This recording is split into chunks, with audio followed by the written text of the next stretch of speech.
హోరు ఉధృతమవుతోంది. నీట్లో అవకతవకలపై ప్రతిపక్షాలు గొంతెత్తుతున్నాయి. ఇవాళ దేశవ్యాప్త ఆందోళనలకు పిలుపునిచ్చాయి విద్యార్థి సంఘాలు. నీట్ ఎగ్జామ్స్ లో అవకతవకలపై పోరు ఉధృతమవుతోంది.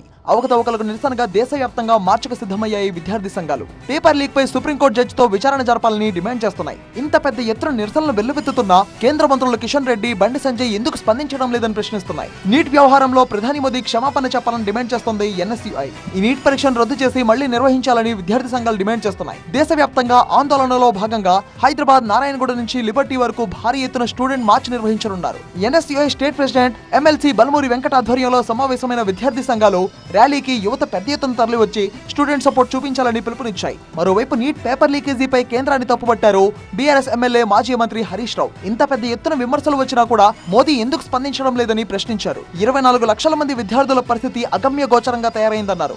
67 మందికి మొదటి ర్యాంకు వచ్చింది. పరీక్ష రాసిన 6గురికి 720 మార్కులు వచ్చాయి. కేంద్ర మంత్రులు స్పందించడం లేదంటే పేపర్ లీకేజ్ జరిగింది అనడానికి ఇంతకన్నా నిదర్శనం ఏం కావాలి అని ప్రశ్నించారు హరీష్ రావు.